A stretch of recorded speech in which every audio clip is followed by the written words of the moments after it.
In Super Mario, whether it be the original or all the way up even to nowadays, there are 2 to 3 types of enemies now iconic to the series from almost the get-go. Even more iconic than Bowser, or at least as far as gameplay interaction and mechanics go. I want my feet licked.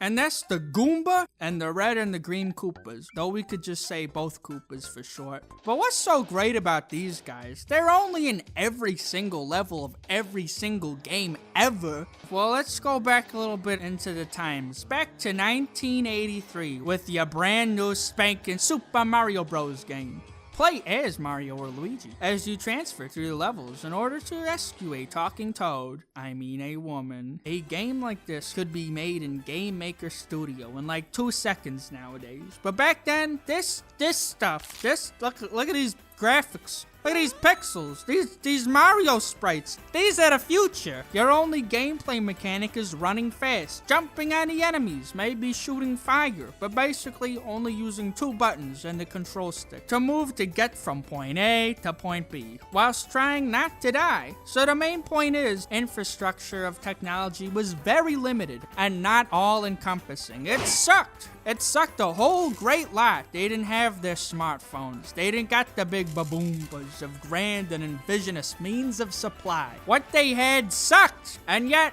they still made a pretty good game. But let's talk about the big point of this debate. The Koopa. So basically the game Super Mario Bros. Is obviously one very limited with its capability. But they did a lot, but they couldn't do everything. In today's games, game makers try to do this thing where they keep introducing a lot of different new enemies. Foes who are unique and scary, and you keep meeting new ones over and over again. You even got a little book sometimes. The little Trapper Keeper notebook for all the new enemies you're finding. But you can't do that with the first Mario. It was made in the early 80s.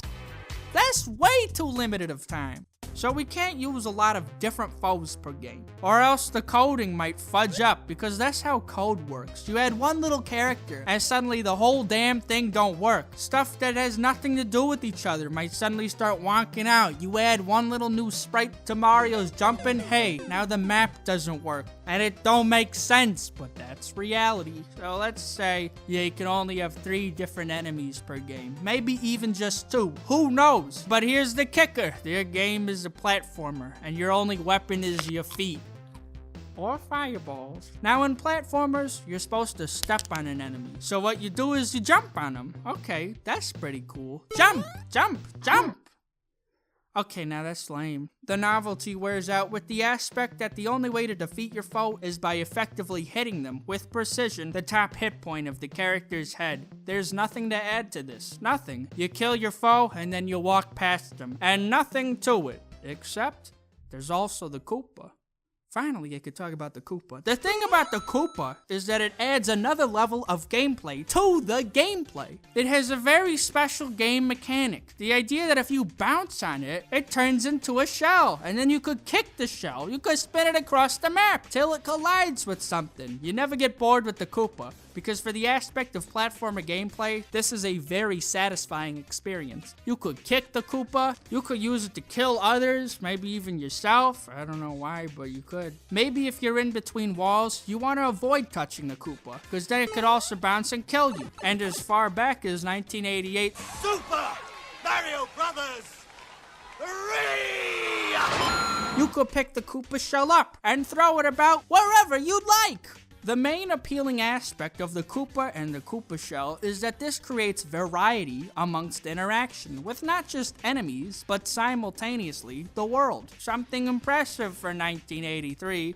It's equivalent to like pressing a button and then an elevator comes down. Or like in other Mario mechanics, where you press a button and all the blocks turn to coins, and all the coins turn into blocks. Turning a Koopa into a Koopa shell, though seemingly nothing, is the act of transforming an enemy danger into a mechanical aspect of the world. Until, you know, the time runs out and the Koopa emerges from its shell. But overall, it's very interesting, and lastly, very rewarding. What if there was a Koopa shell lying in the wake, and you kicked it? That'd probably feel cool, because you're kicking it. You're killing your foes by kicking one of your foes. But instead of just that, think about this thought. Imagine having to work for it, or better, having context of what it was. The Koopa isn't just a little green guy in a shell, he's one of your enemies. And then you jump on him, and then you kick his shell while he's still in there. And while it's trapped in its shell, It's serving as a catalyst for your rampaging destruction, incapable of action, as it slaughters its own comrades and brethren. it probably Shrieks, it's screams with high-pitched terror,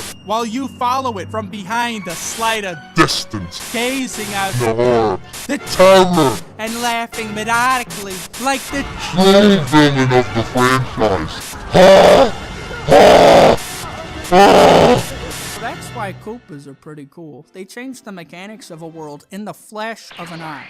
And that's an aspect of entertainment platformers rely on. Change. Change from environment. Change from self. If you strip a platformer to its core, you got a guy who's trying to get from point A to point B. But add obstacles and enemies in between, and you got a challenge, difficulty, which makes the game fun. You need enemies, which add on to this fun, so to have an enjoyable time. Otherwise, what's the point of playing a video game? Or any game for that matter. Lots of platformer games have it where you jump on the head of this enemy, and then this enemy, and then this enemy. And that's a huge, kinda not really, problem, cause platformers ain't so popular no more, cause it's all about the Metroidvania first-person shooters now. But there still is a discrepancy. There are very few foes in some games in which things will change after you kill or you interact with them. Nowadays, there's always the typical ones like the which blow up when you jump on them. And that's a good thing. That's changing an enemy into a mechanic of the world. An A+ to adding towards gameplay. There's not a whole lot. What happens if I kill the Koopa? Oh, nothing. What happens if I kill the spider? Oh, nothing. What happens if I kill the pig guy? Oh, nothing. And obviously, for artistic and practical reasons, you can't make every enemy do something unique after their death. It just ain't practical. But that's the genius of Mario, baby! Cause every single different unique enemy has something to offer to that fold. You got dry bones. Sure, they don't turn into shells, but they still come back to life after a certain amount of time. Flying Koopas, they still drop their shells. Squirters who like to move all funny like the fish or the colored fish who move forward through the sea, either near you or straight towards you. Bombs, they explode when you touch them. Them dang bullets. They're flying right at you. Bullet, bitch! Then all the Bowser Juniors. Each of their fights is unique with slightly different gameplay. And finally, Bowser. He breathes the fire. And then you rush towards him, hit the switch, and he dies. Mario has a diverse cast full of wonderful characters, each of whom contribute to this game by making its difficulty unique and enjoyable. And the fact that early Mario Bros. Establishes the Koopa in Game 1 made this franchise and that first game much more recognizable, fun, and led the game devs towards the answer of what works and what don't, and also to know what to do for the rest of their future platformer titles. Thanks, Shigeru Miyamoto. You the man.